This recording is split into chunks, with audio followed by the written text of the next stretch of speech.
ఈ రోజు మీడియా ముందుకు రావడానికి ఏది ముఖ్య ఉద్దేశం అంటే మన చుట్టుపక్కల ఉన్న ఒక ఊర్లో ఒక అమ్మాయి మిస్ అయిపోయింది. ఎందుకు మిస్ అయిందంటే అమ్మాయి ఒక సేఫ్టీ మెజర్మెంట్ తీసుకోకుండా, ఇంట్లో చెప్పుకోకుండా బయటికి అనేసి వెళ్ళిందా, అది ఎవరికి చెప్పుకోకుండా అక్కడికి వెళ్ళిన అమ్మాయి ఇప్పటి వరకు తిరిగి రాలేదు. అసలు ఎక్కడికి వెళ్ళిందో తెలియదు, ఎలా వెళ్ళిందో తెలియదు, ఎవరైనా తీసుకెళ్ళినారా అనేది కూడా తెలియదు, ఇప్పటికీ దొరకలేదు. ఒక చిన్న పాయింట్ ఏంటంటే ఇంట్లో చెప్పి వెళ్తే ఏమవుతుంది, ఒక సేఫ్టీనే కదా. అక్కడికి వెళ్తున్నాను ఇంట్లో వాళ్ళకి చెప్తే ఒక భద్రత లెక్క ఉంటుంది కదా.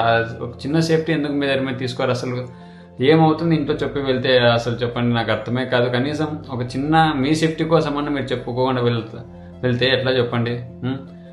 ఇప్పుడున్న జనరేషన్లో ఇప్పుడున్న సిచ్యువేషన్స్ కానీ బయట అసలు ఒక టాపిక్ వచ్చాము ఇంకో టాపిక్ కన్వర్ట్ చేసేది ఈజీ అయిపోతుంది. ఒక టాపిక్ మీద ఉండడం లేదు. ఏది సొసైటీ అయినా కానీ ఇది ఫలానా టాపిక్ అని ఎక్కడ అమ్మాయి మిస్ అయింది అనుకో 2 days 3 days అమ్మాయి మీద ఉంటుందా కానీ ఎక్కువ ఉండదు. ఇలాంటి సొసైటీ పెట్టుకొని మీరు సేఫ్టీ మెజర్మెంట్స్ తీసుకోకుండా మీ ఇష్టానుసారం బయటికి వెళ్తే ఎవరు రెస్పాన్సిబిలిటీ ఉంటారు, ఎవరు కేర్ తీసుకుంటారు అనుకుంటున్నారా? ఇప్పుడున్న సొసైటీలో అసలు అంతా తీసుకునే అంత వాళ్ళైతే ఎవరు లేరు. మన లైఫ్కి మనమే సేఫ్టీ తీసుకోవాలా, మనమే కేర్ తీసుకొని మనమే సేఫ్టీగా ఉండాలా.